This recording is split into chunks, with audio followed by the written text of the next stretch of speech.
Senator from Florida. Mr. President, President Biden ran on a promise to be a unifying moderate. He promised to bring Americans together. On the campaign trail, he pledged to shut down the virus, not the country.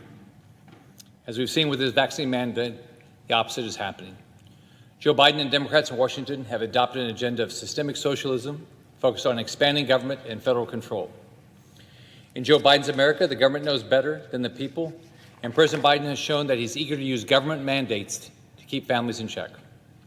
President Biden's latest vaccine mandate for private companies tramples on the personal freedoms of Americans.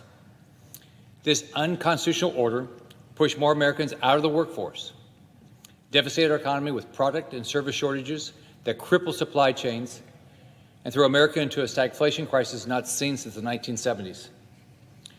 By forcing some working Americans to choose between keeping their jobs or doing what they believe is best for their health, Biden's mandate hurts the people he claims to help: workers, low-income Americans, and seniors on a fixed income who will all be either hit with higher unemployment, higher prices, or a shortage of available goods.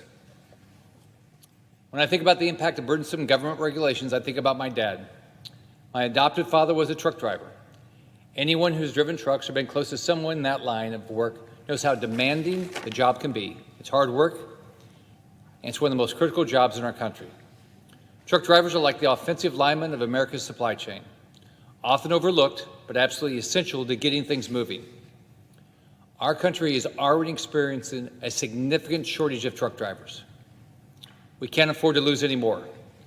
Of course, trucking isn't the only industry that will be affected by Biden's unconstitutional mandate. Nearly every sector is under the gun. And in an economy where simply keeping shelves stocked is an everyday challenge, losing workers in almost any critical industry will have catastrophic impacts across our supply chains and drive prices even higher. Just this week, a month and a half before Thanksgiving, Amazon began already giving Black Friday discounts on goods because they expect so many delays and shortages on goods. That means families who have to wait for holiday bonuses before they go shopping are going to be facing out-of-stock signs online and in stores. Joe Biden needs to answer this question. How is he going to fix this? How can Joe Biden guarantee our supply chains won't completely crumble under his failed policies and mandates? In fact, I urge President Biden to have Transportation Secretary Pete Buttigieg and Commerce Secretary Gina Raimondo testify to the Commerce Committee on the shortages that we're already seeing and the shortages that we anticipate. Ensuring the stability of American supply chains requires the urgent attention of the Biden administration, and as a member of the Commerce Committee and ranking member of the Subcommittee on Tourism, Trade, and Export Promotion, I know this testimony from Secretaries Buttigieg and Raimondo would be useful in understanding how this will be addressed. We're already starting to see major supply issues. Seafood restaurants in Miami are seeing price increases of 50 to 60% on fish. Furniture stores in Florida are seeing wait times of 6 to 8 months before they can deliver certain products. And Florida grocery stores are warning of product shortages as customers are starting to see empty shelves. Small business owners and families aren't able to afford those kinds of drastic increases. But if President Biden has his way, those transportation difficulties are going to become even worse, and prices will rise even higher.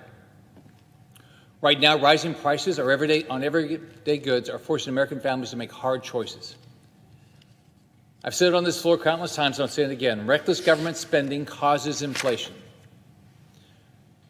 The reckless spending agenda of Joe Biden and Democrats here in Washington is having disastrous effects on families across our country. We can never forget that as inflation worsens and prices surge higher, it's the poorest Americans and those on fixed income who are hurt the most.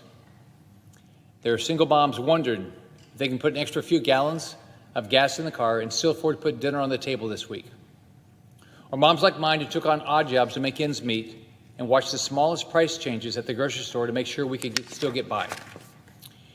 If President Biden actually spoke with small and mid-sized employers and hardworking families instead of big banks and CEOs, he learned that massive federal mandates won't help us get our economy back on track.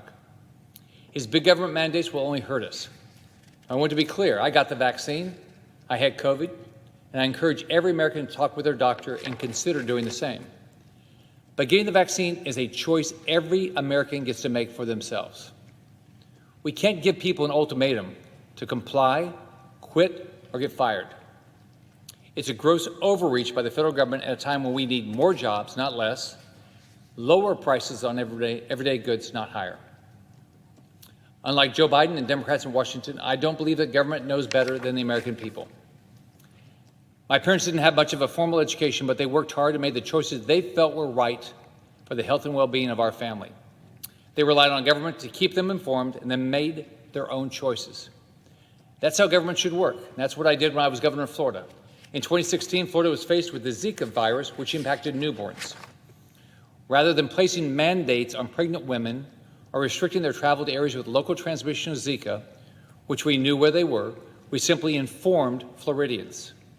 We worked to be as transparent as possible and offered free Zika testing to all pregnant women in Florida. That's how the federal government should deal with COVID. Government's role in public health is to inform and support, not mandate.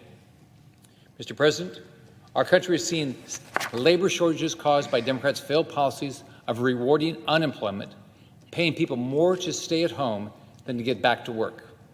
Energy prices are surging and inflation is raging. American families can't afford more of President Biden's radical policy decisions that are inflicting lasting damage and driving our economy backwards. Restoring and strengthening our supply chain is a critical step in getting the American economy rolling forward.